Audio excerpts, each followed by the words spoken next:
Os portos de Los Angeles e Long Beach estão entre os mais movimentados do mundo. Milhares de embarcações cruzam essas águas escuras e profundas todos os anos. Mas algumas das histórias mais emocionantes sobre essa região estão sob a superfície. Não é uma farsa. É real.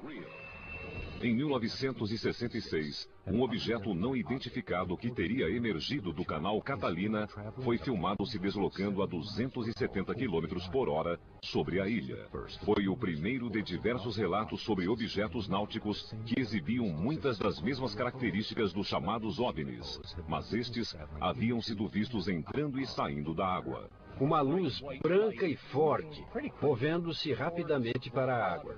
Foram chamados de OSNIs, objetos submersos não identificados. Há algo realmente extraordinário nestas águas. Agora, novas testemunhas se apresentaram. A gente foi atingido por um raio de luz. Apoiadas por documentos, relatórios policiais, testes e análises científicas. Achamos o culpado, com certeza. A equipe da revista UFO, o editor Bill Burns, o investigador Pat Uskart, o cientista Jeff Tomlinson e o especialista Ted Eckworth desvendarão o caso dos OSNIs da Ilha Catalina. Eles usam este lugar como o esconderijo de um caçador. E somos as presas? Esses casos seriam apenas resultado de excesso de imaginação ou seriam algo mais? Vi uma série de luzes diferentes de todas que eu já tinha visto antes. A equipe tentará se aproximar da verdade. Eu estou vendo a cauda de um avião bem ali. Pela primeira vez na televisão, o caso número 66307, objetos submersos não identificados.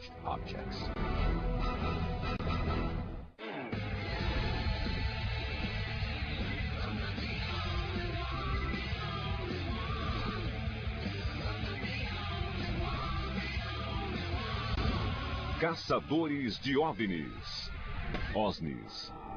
Catalina é uma ilha de 450 quilômetros quadrados a 35 quilômetros do sudoeste de Los Angeles. O canal de Catalina, que separa a ilha da costa, é a principal via de acesso a um dos portos mais movimentados do mundo. Na verdade, são dois portos, o de Los Angeles e o de Long Beach. A ilha parece ser um local paradisíaco, mas o mistério que ronda a região não se encontra acima da superfície, mas abaixo.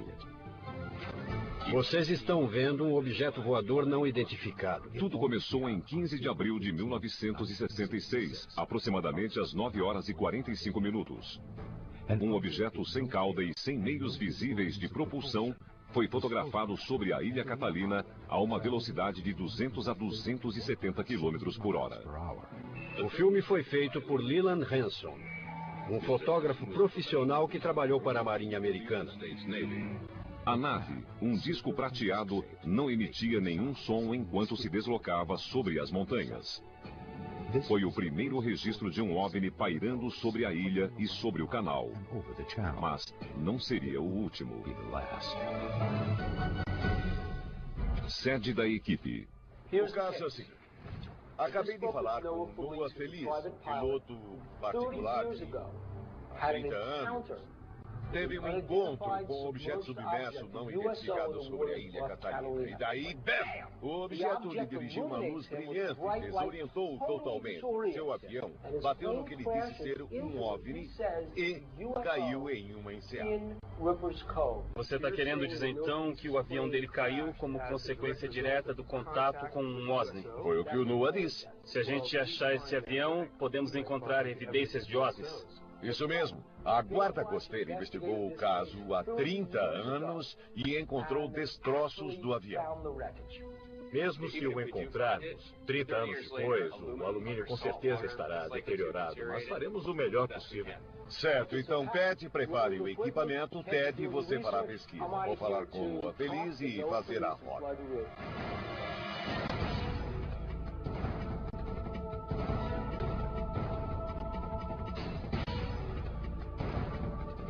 Enquanto o Bill conversa com o Noah, eu vou falar com o Paul Elion e o David Rousseau sobre o que viram. Seus relatos são semelhantes e correspondem ao famoso disco de 1966 que foi filmado. Então temos várias evidências fortes em torno da Ilha Catalina e do canal. No final da tarde de 29 de dezembro de 1968, o advogado Paul Allione, morador de Palos Verdes, Califórnia, avistou estranhas luzes sobre o canal de Santa Catalina. Segundo Allione, as luzes voavam alinhadas e então pararam inesperadamente sobre a superfície da água. No noticiário noturno, era a principal matéria. Disseram alguma coisa como: temos uma resposta para os telefonemas que recebemos sobre as luzes que foram vistas ontem à noite. Para esses relatos chegarem a ser notícia, não eram apenas alguns malucos ligando, eram no mínimo dezenas de pessoas, talvez centenas, que ficaram tão alarmadas e perturbadas que alguém achou que elas precisavam de alguma explicação. Porém, essa explicação foi pouco convincente. Eles disseram que eram universitários brincando com um balão meteorológico. E o que achou disso?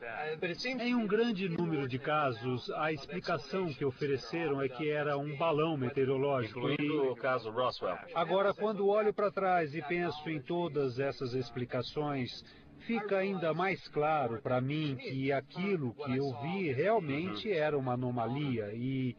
Porque as explicações eram absurdas. Sim, eram absurdas, como todas as outras que são oferecidas. O relato de Allione, bem como o filme de 1966, deu início a uma série de relatos sobre OVNIs na área. Segundo um jornal de Long Beach, em 23 de janeiro de 1968, o vice-delegado Richard Callan avistou um misterioso objeto flutuante não identificado que tinha luzes nas janelas. E então, o objeto explodiu. De acordo com o jornal, uma luz forte iluminou as águas em torno do objeto, que minutos depois lançou uma série de labaredas para o alto. Outro caso que mobilizou a mídia foi relatado pelo Los Angeles Times em 23 de março de 1977. O sargento Vincent Erup recebeu dezenas de comunicados sobre OVNIs vistos em Sacramento, Salinas, Los Angeles, Orange County e a base da Força Aérea March entre 3h45 e 4 horas da manhã. Segundo o jornal, entre as testemunhas estavam militares da base da Força Aérea e vários policiais de Los Angeles. Uma testemunha, Mark Rogan, que trabalhava no aeroporto de Los Angeles, disse: essas luzes alongadas vieram em alta velocidade da direção da ilha Santa Catalina às 3h30 da manhã. Na minha opinião, elas não eram normais. Um porta-voz da base da Força Aérea confirmou que os objetos haviam sido avistados e afirmou: não houve nenhum teste de foguetes ou mísseis que poderiam explicar as luzes. Os objetos não foram detectados em nenhum radar. Agora eu vou falar com o David Russo sobre a experiência dele. O interessante sobre o relato do David Russo é que, depois de ver o OVNI, ele fez um desenho da nave enquanto os detalhes ainda estavam frescos na memória dele. Quanto mais informações a gente tiver, mais perto estaremos de resolver os mistérios dos OVNIs da Ilha Catalina. Moro em Long Beach, a 2 quadras do mar. David Russo, um advogado aposentado, diz ter visto luzes brilhantes sobre o canal em 4 de agosto de 2006, enquanto andava pela costa. Por volta das 11h30 da noite, uma luz branca e intensa a oeste, perto de São Pedro, chamou minha atenção. Movia-se em direção à água, a um ângulo muito abrupto, e avançava bem rápido. Chegou até a mais ou menos 1,5 km de onde eu estava, e aquilo parou. Sobre a água? Sobre a água, a uns 5 ou 6 metros da água. O lado menor tinha 3 ou 4 luzes azuis, e o lado maior tinha 6 ou 8 luzes azuis.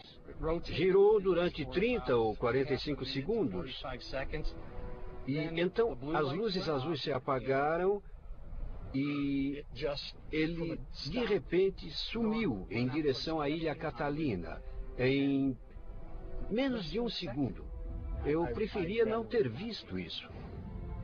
Você acha que a sua vida seria mais fácil? Agora, alguma parte da minha mente está sempre pensando e perguntando, mas na verdade, o que foi que eu vi? Um dia eu saberei. As águas escuras e misteriosas ao redor da ilha Catalina é uma das áreas mais ativas em termos de aparições de OSNIs, objetos submersos não identificados. Em 26 de janeiro de 1980, o encontro de um piloto com um OSNI sobre o canal de Santa Catalina resultou em uma morte e se tornou um dos principais eventos relacionados a essas naves. Noah Felice, um piloto com 14 anos de experiência, e seu primo Mark decolaram da ilha Catalina em direção a Las Vegas, no Piper Cherokee de Noah. Pouco depois, ele avistou um objeto na água. Enquanto dava uma volta para ver melhor, o objeto não identificado subitamente desferiu um jato de luz que descontrolou o avião de Noah. Momentos depois, o avião caiu de uma altura de 300 metros nas águas profundas do canal. Noah foi salvo, mas seu primo Mark não escapou.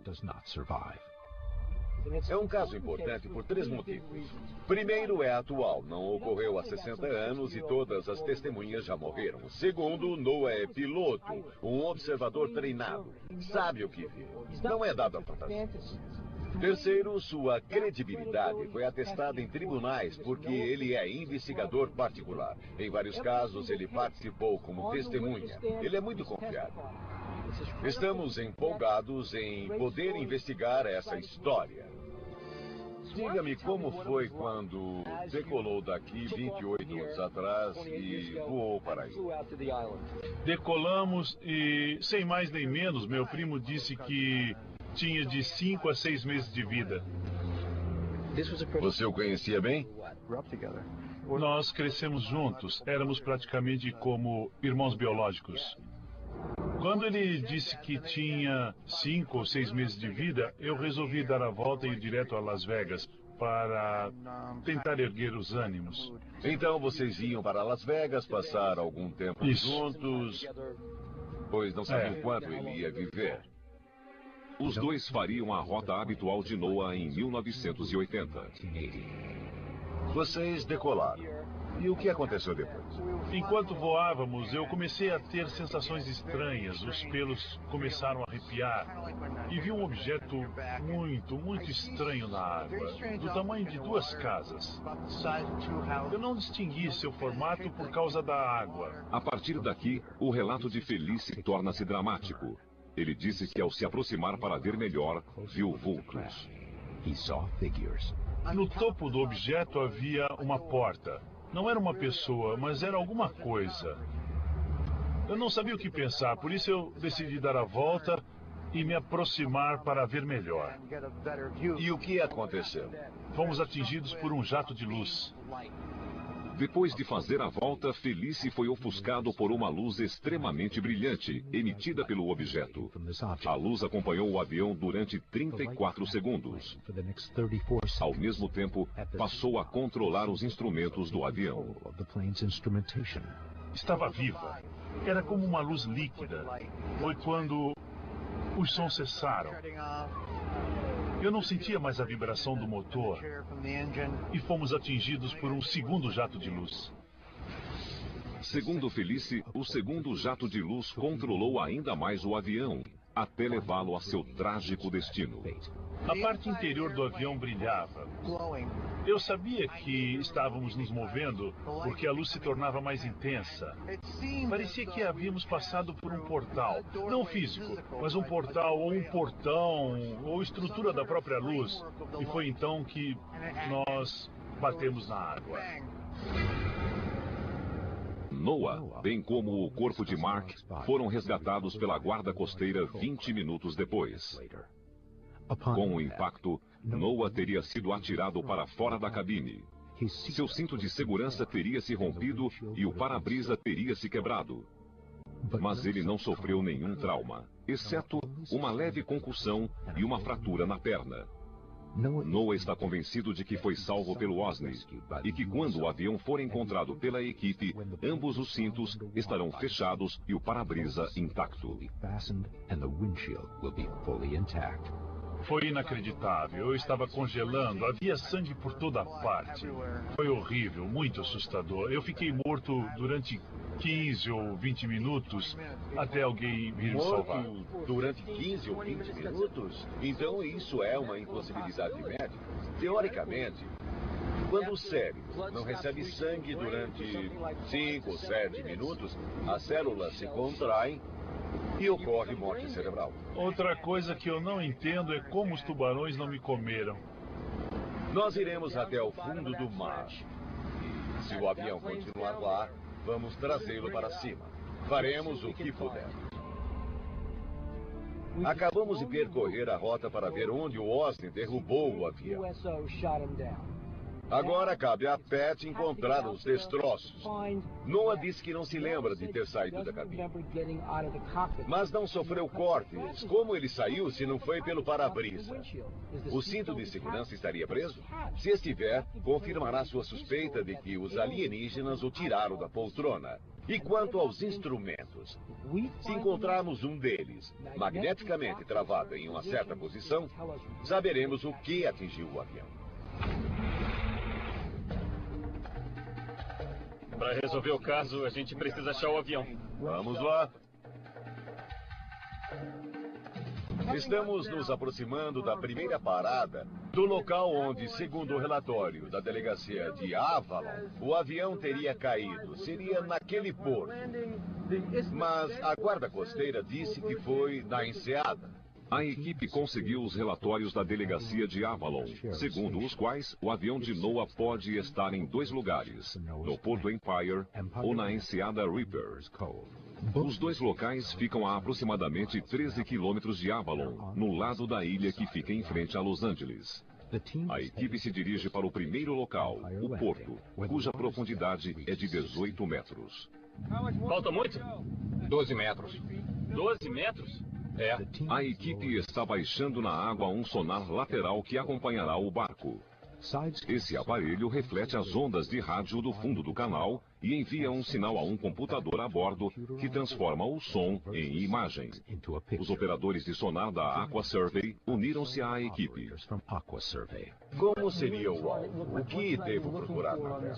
Alta reflectividade, metais. Então, tudo que for preto, que pareça unido, que não seja curvo e não pareça corroído. Sim, dizem que é como pornografia. Não dá para descrever, Mas sabemos quando vemos.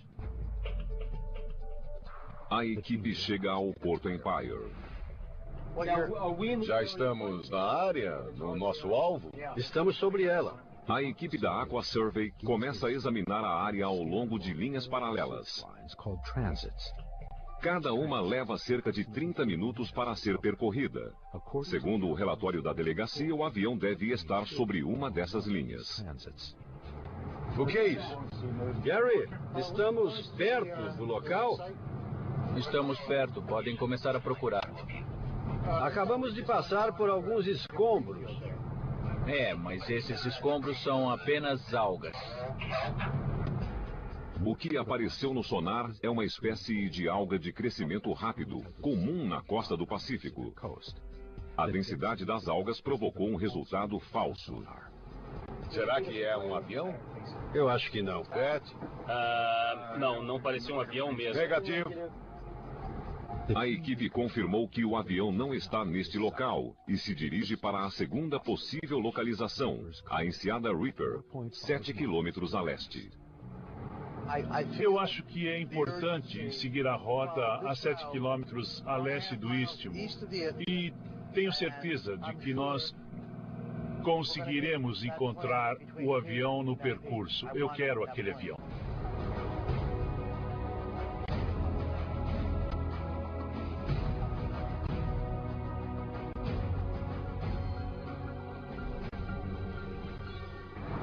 Espera um pouco. Espera um pouco.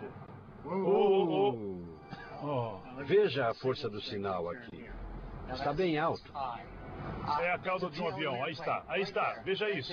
É a asa de 4 metros, 9 metros de envergadura. Veja a cauda. Aqui? Acho que é a cauda e uma asa, está vendo? É a cauda e uma asa. Será que achamos? Beth, vem dar uma olhada. Estamos passando sobre escombros. Veja.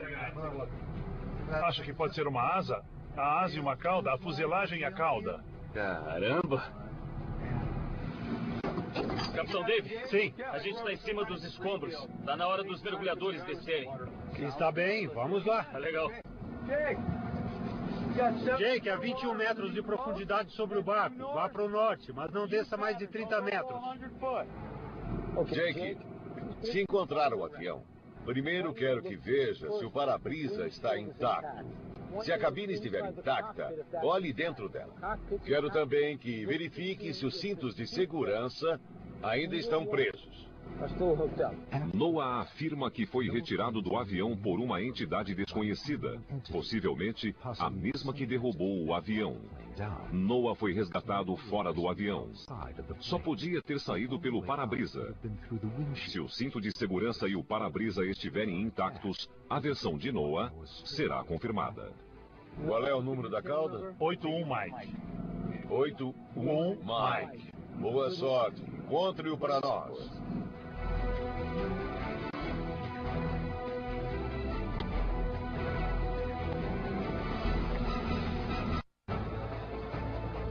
Em janeiro de 1980, um objeto submerso não identificado lançou um jato de luz sobre o avião do piloto Noah Felice, derrubando-o no canal de Catalina.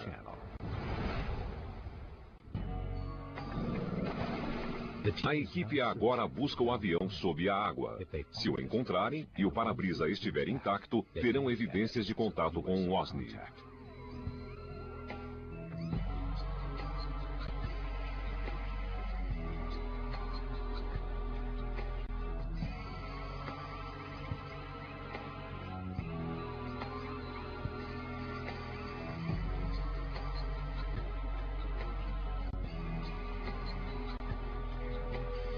E aí, teve sorte? Não é o avião. É um barco pequeno. Quê? Um barco pequeno. No começo eu achei que fosse o avião, aí eu pensei, meu Deus, é ele. Comecei a nadar ao redor dele, olhando. Cheguei à traseira e vi uma forma familiar. Era um motor de popa. Além de Noah Felice, duas outras fontes confiáveis apontam esta área como o local do acidente: a Guarda Costeira de Catalina e o delegado de Avalon. Mas agora o mistério aumentou. O avião não está aqui. Jake mergulhou, procurou bastante, encontrou vários alvos, mas não achou o avião de Noah Felice. Onde está? Vamos mandar Jeff e Ted ao laboratório para analisar as correntes, as inclinações, as marés, os ventos. Vão descobrir o que pode ter acontecido ao avião de Noah. É um mistério, mas no laboratório descobriremos o que aconteceu ao avião de Noah Felice. Desde 1980, o avião pode ter saído de sua posição original. Oi, John. Jeff. Oi. O Jeff e eu estamos no laboratório e vamos recalcular a posição e ver se descobrimos informações a mais que nos ajudem a estimar melhor a localização do avião.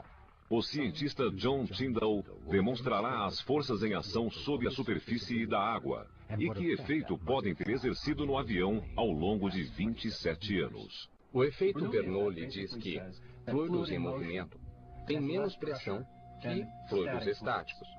Vejam essas duas placas aqui. Podemos aproximá-las acelerando o líquido entre elas, ou o fluido no caso do ar.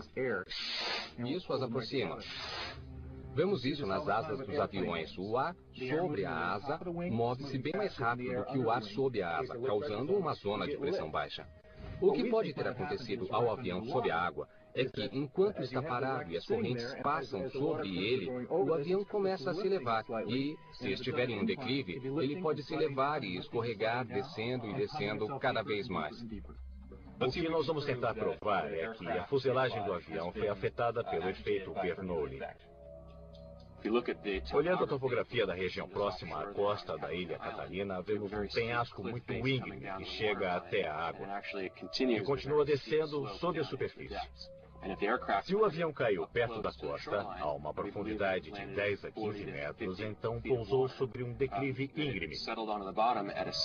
Então, calculamos que, ao longo de tantos anos, acabou o levando a deslizar cada vez mais para baixo. Eu vou dar início à corrente e vai fazer barulho. Vamos ter que falar alto. Vejam como está cavando sobre a dianteira do objeto e acumulando material atrás. Estão vendo? Aí está. Está assentando. Está assentando. Quando a água corre em direção ao objeto, o solo oceânico é afastado, permitindo que o objeto desça cada vez mais. No primeiro mergulho ainda não sabíamos como esse declive era profundo. Para determinar o local do avião após quase 30 anos de deslocamento, Ted usa a pista de decolagem de Catalina como guia. Nesta escala, a pista de decolagem tem quase 3 centímetros de extensão e esse contorno de 50 centímetros equivale a 18 metros de profundidade a mais. O deslocamento causado pela corrente e a inclinação do solo oceânico nessa região fizeram com que o avião caísse cada vez mais. É o efeito chamado movimento de massa. O movimento de massa ocorre quando pedras, terra, escombros desmoronam atraídos pela gravidade. Por isso acontecem deslizamentos, também no caso de material subaquático. No caso de Catalina, temos vários fatores que podem exacerbar esse efeito. A equipe acha que a umidade do solo, a falta de coesão da areia e o ângulo do declive causaram o desaparecimento do avião. As pedras grandes já estão rolando para baixo, estão vendo? Estão vendo esse movimento de massa? Imagine agora que há um objeto sobre a superfície. Ele rolaria para baixo junto com a pilha de areia. Agora, a fuselagem do avião está sobre a superfície e agora estamos empurrando a água contra ele para ver se ele vai continuar descendo. Muito bem, lá vai ele. Saiu. Está descendo. Caiu de encontro à corrente. Com a relação entre a gravidade e o efeito de coesão dos grânulos, podemos ver que em um curto período de tempo, o objeto se moveu rapidamente. Em um período longo, 30 anos, o objeto pode ter ido para bem longe. Olha, gente, achamos o culpado. Com certeza. Eu tenho certeza de que, no local onde esperamos que o avião esteja, como o declive e todos esses fatores, houve muito movimento de massa para o fundo do mar. Mas, com base nesse experimento, nós acabamos sabendo que o avião está mais longe da costa. É isso aí. Vamos montar uma outra grande busca ainda mais longe. A equipe se aprofunda nas misteriosas águas da Ilha Catalina. Mas o que encontram apenas aprofunda o mistério. Quantos aviões será que afundaram aqui? Com base nos experimentos, a equipe se dirige a uma nova área, para onde acham que o avião deslizou a 3 quilômetros do local original de busca. Com base em informações novas sobre as correntes esperadas nessa região, estendemos a busca para águas ainda mais profundas. A nova busca aproxima a equipe da bacia de São Pedro. Uma das partes mais profundas do canal chega a mais de 1 quilômetro de profundidade. Segundo muitos pesquisadores de OSNIs, a alta concentração de aparições no local pode estar relacionada a esse trecho profundo, que ofereceria um esconderijo perfeito para as naves. É isso que estamos procurando. É a asa de um Piper Cherokee.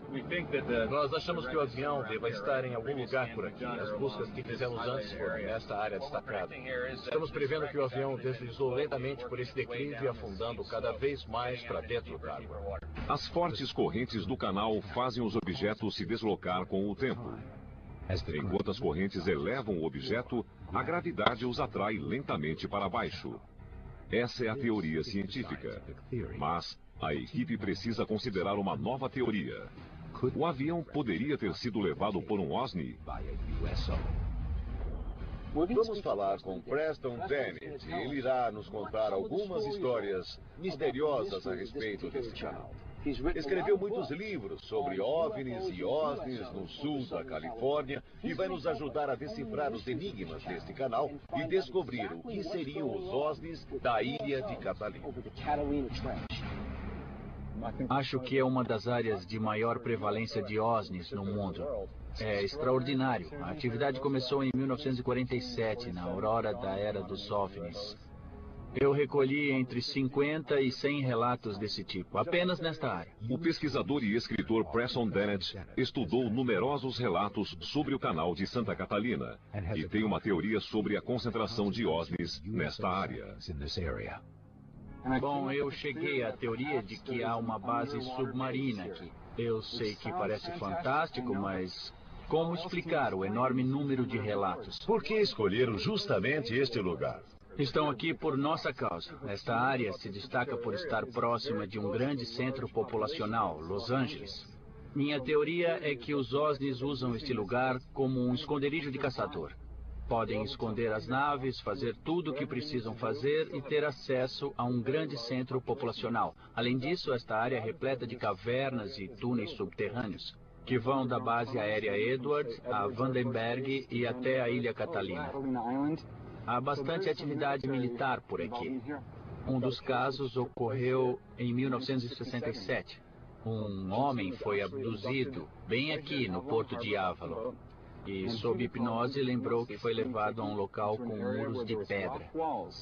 Tinha a impressão que era subterrâneo, precisava ser próximo. E onde mais podia ser, senão na Bahia? O canal de Santa Catalina tem mais de 1 quilômetro de profundidade. E se houver cavernas e túneis sob a superfície, a tecnologia convencional não conseguirá confirmar sua existência. Nós não podemos chegar às profundezas alcançadas por essas naves. Nem os submarinos nucleares podem alcançar as bases? Não com a facilidade das naves. São capazes de emergir da água e voar direto para cima. Não temos nada parecido. Qual tecnologia eles possuem para conseguir fazer isso? Seja qual for, está muito além de tudo que possuímos. É assustador o que você disse sobre este lugar ser um esconderijo de caçador. Porque, pelo que disse nesse caso, há um caçador. E os únicos outros seres aqui somos nós. E somos a presa. Eu sei, é um pouco perturbador. Eu acho que as testemunhas se conscientizaram de que não estamos sozinhos. E que já não estávamos há muito, muito tempo. Eu estou meio verde, porque a travessia do canal foi um pouco acidentada. Nós passamos 1 hora balançando sobre ondas de 2 metros e isso não pegou bem com os ovos mexidos que eu comi de manhã. Vamos pôr esse peixe no mar, tá legal? O capitão Ray Arnst navega pelas águas do canal de Catalina há mais de 20 anos. Tá legal. Tudo pronto. Vamos registrar. A gente colocou na água o sonar lateral, ou peixe, como é chamado, e vamos percorrer a grade procurando o alvo. O sonar enviou um pequeno sinal. Queremos saber se mandaremos ou não a sonda para baixo para encontrar o alvo. Qual é a forma? Cilíndrica. Ah, cilíndrica. Como a fuselagem de um avião? Mas então a gente não veria asa. Por que só a fuselagem? Pode ter quebrado com o impacto, ou então não podemos ver as asas por causa da posição que ele está, por vários motivos. A equipe continua a examinar a enseada Reaper. Ted, venha ver isso. O que apareceu aí? Uma forma que parece a de um avião no sonar. Ah, é? É o que parece. Está bem nítido, parece um motor, asas, eu acho que, olha, pode ser um avião, sim. Mas então não é só um alvo, está parecendo mais com um avião. É um avião. Eu vou mergulhar com você dessa vez, vamos juntos agora, tá? Eu estou animado porque o nosso alvo realmente parece um avião. E há uma grande chance de que seja o nosso avião. Se o NOAA foi tirado da cabine por extraterrestres, o para-brisa não estará quebrado e os cintos estarão intactos. Então eu espero encontrar para-brisas e cintos de segurança intactos para confirmar que o NOAA teve mesmo contato com extraterrestres. Betsy e Ted procuram em uma área a 33 graus, 27 minutos ao norte e 118 graus, 25 minutos a oeste. O avião está a cerca de 30 metros da superfície. É um avião pequeno e desbotado que corresponde à descrição de NOAA. Seria este o avião de NOAA?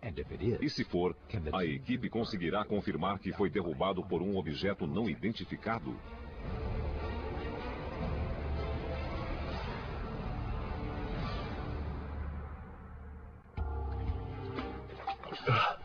Bom, era um avião, mas não era um Cherokee. Como sabe? Por causa da porta de carga a bordo, acho que era um Viper Warrior, o próximo da linha. O Cherokee não tem porta de carga. Ah, droga.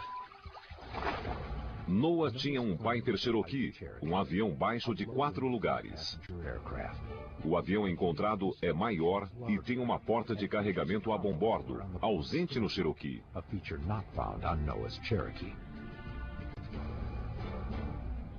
O avião parecia ter desaparecido. Porcaria. Quantos aviões será que afundaram aqui? Ele pode ter deslizado pelo declive. Confirmando sua teoria. O avião que estamos procurando caiu há 28 anos e pode ter deslizado ainda mais que esse. Deve estar mais fundo. A gente encontrou um avião, mas não é o de NOAA. Segundo os cálculos do TED, o avião se deslocou dentro desta área. Mas acontece que não está aqui. A questão é onde está o avião. Isso só aumenta o mistério dos OSNIs da Ilha Catalina. O que diz a nossa teoria? Primeiro, que o avião foi levado até a costa e depois foi destruído. Segundo, que o movimento das ondas, das correntes, do vento, o agitaram e ele desceu para o fundo ainda mais. Vamos supor que exista uma base de OSNIs por aqui. Eles podem ter levado o avião ou feito alguma coisa para ocultar a presença. Então, mas nós não podemos confirmar e nem negar essa hipótese. O NOAA é uma testemunha bastante confiável. E eu sinto que alguma coisa realmente aconteceu aqui. Então, eu acho que não podemos descartar a possibilidade de algum tipo de intervenção extraterrestre com este avião. Qual a ligação entre os relatos sobre OSNIs no canal de Catalina e o avião de NOAA? Essa é a parte As análises científicas chegam a resultados surpreendentes. Em 1980, o avião do piloto Noah Felice foi atingido por um jato de luz que dominou a aeronave e a derrubou. Agora, a equipe quer saber se pulsos eletromagnéticos podem desligar instrumentos. A especulação é de que o OSNI enviou um pulso eletromagnético sobre o avião. Desligou seus instrumentos e ficou sem energia e acabou caindo. A equipe está no laboratório para testar a hipótese. Esse experimento será um pouco perigoso, mas acho que vai nos ajudar a entender o caso de Noah Felice e dos OSNIs. Vamos ver se um forte pulso eletromagnético pode desativar o motor.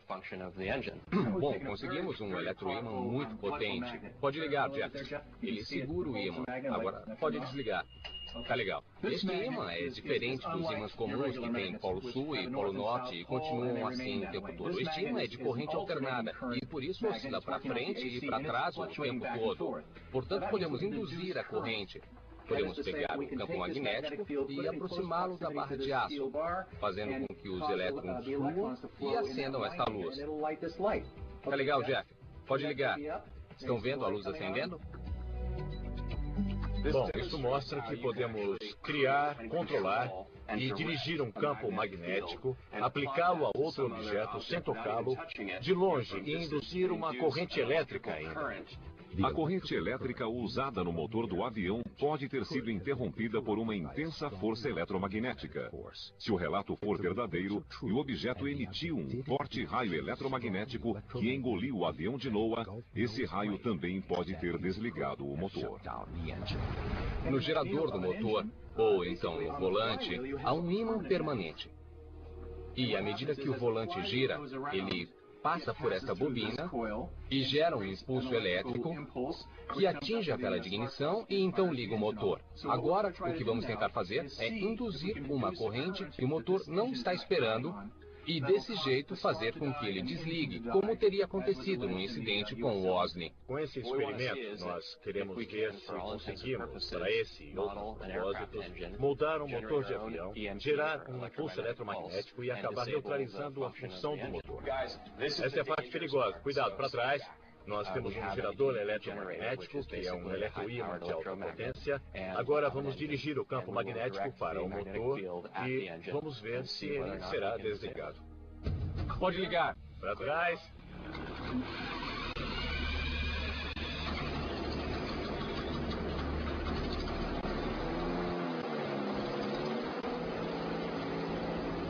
Pronto, Jeff.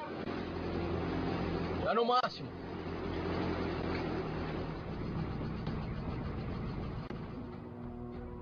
Legal, Jeff. Nossa. Puxa! Aí já deu, hein? Essa foi uma pequena demonstração do que pode ter acontecido em escala maior. Nós mostramos que, quando se aproximou, o ímã alimentou a bobina, cortou o fluxo de elétrons para a vela de ignição e acabou desligando o motor. Nos aviões, tudo é muito leve. Não há muito aço, nem muito ferro, que podem dispersar o campo magnético. Bom, se um campo magnético foi dirigido ao avião, não haveria coisa alguma que o impedisse de chegar ao gerador. Espera aí, então podem enviar através desse eletroímã energia demais para a vela de ignição e de repente causar uma falha? Se gerarmos um campo eletromagnético muito forte e o dirigirmos através do sistema, seria possível neutralizar o motor do avião a uma distância que eu creio de uns 300 metros. É um exemplo formidável. Pegamos um relato de uma de nossas testemunhas, fomos ao laboratório e demonstramos que poderia mesmo ter acontecido.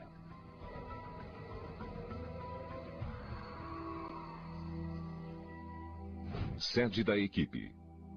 Eu acho que essa área é um foco de atividades com base apenas no relato de uma testemunha confiável. Olha, a maioria das evidências são incidentais, são testemunhos e relatos, e sem encontrar o avião, não teremos as evidências científicas que podemos usar para chegar a uma conclusão decisiva.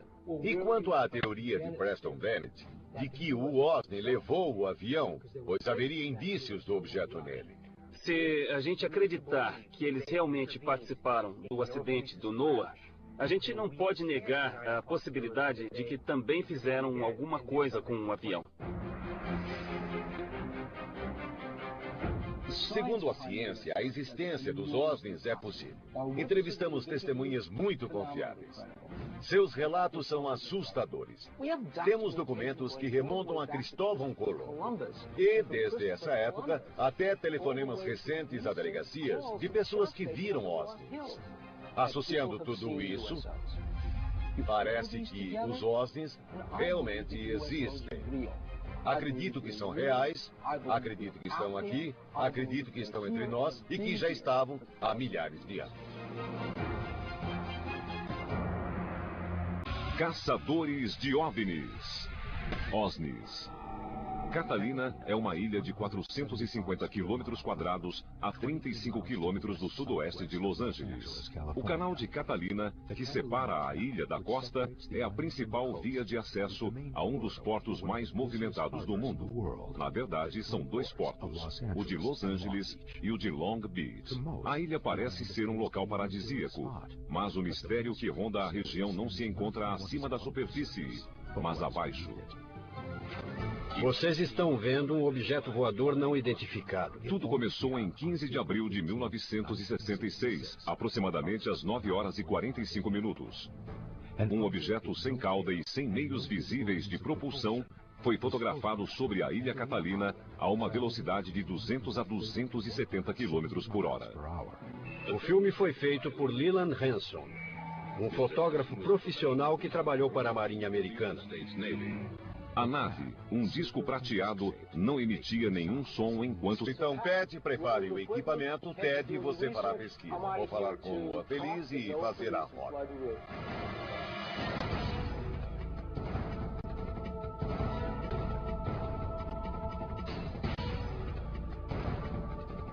Enquanto Bill conversa com Noah, eu vou falar com Paul Elion e o David Rousseau sobre o que viram. Seus relatos são semelhantes e correspondem ao famoso disco de 1966 que foi filmado. Então temos várias evidências fortes em torno da Ilha Catalina e do canal. No final da tarde de 29 de dezembro de 1968, o advogado Paul Elion, morador de Palos Verdes, Califórnia, avistou estranhas luzes sobre o canal de Santa Catalina. Segundo Elion, as luzes voavam alinhadas e então pararam inesperadamente sobre a superfície da água. No noticiário noturno, era a principal matéria. Disseram alguma coisa como: temos uma resposta para os telefonemas que recebemos sobre as luzes que foram vistas ontem à noite. Os portos de Los Angeles e Long Beach estão entre os mais movimentados do mundo. Milhares de embarcações cruzam essas águas escuras e profundas todos os anos. Mas algumas das histórias mais emocionantes sobre essa região estão sob a superfície. Não é uma farsa. É real. Em 1966, um objeto não identificado que teria emergido do canal Catalina foi filmado se deslocando a 270 km por hora sobre a ilha. Foi o primeiro de diversos relatos sobre objetos náuticos que exibiam muitas das mesmas características dos chamados OVNIs, mas estes haviam sido vistos entrando e saindo da água. Uma luz branca e forte, movendo-se rapidamente para a água. Foram chamados de OSNIs, objetos submersos não identificados. Há algo realmente extraordinário nestas águas. Agora, novas testemunhas se apresentaram. A gente foi atingido por um raio de luz. Apoiadas por documentos, relatórios policiais, testes e análises científicas. Achamos o culpado, com certeza. A equipe da revista UFO, o editor Bill Burns, o investigador Pat Uskart, o cientista Jeff Tomlinson e o especialista Ted Eckworth desvendarão o caso dos OSNIs da Ilha Catalina. Eles usam este lugar como o esconderijo de um caçador. E somos as presas? Esses casos seriam apenas resultado de excesso de imaginação ou seriam algo mais? Vi uma série de luzes diferentes de todas que eu já tinha visto antes. A equipe tentará se aproximar da verdade. Eu estou vendo a cauda de um avião bem ali. Pela primeira vez na televisão, o caso número 66307, objetos submersos não identificados.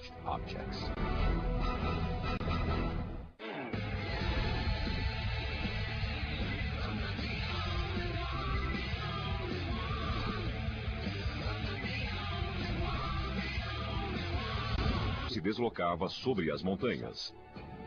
Foi o primeiro registro de um OVNI pairando sobre a ilha e sobre o canal. Mas não seria o último. Sede da equipe. O caso é o seguinte. Acabei de falar com Noah Feliz, piloto particular de 30 anos. Teve um encontro com um objeto submerso não identificado sobre a Ilha Catalina. E daí, bam! O objeto lhe dirigiu uma luz brilhante e desorientou totalmente. Seu avião bateu no que ele disse ser um OVNI e caiu em uma enseada.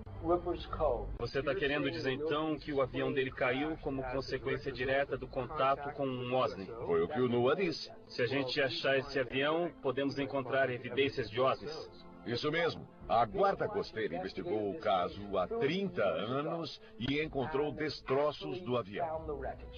Mesmo se o encontrarmos 30 anos depois, o alumínio com certeza estará deteriorado, mas faremos o melhor possível. Certo.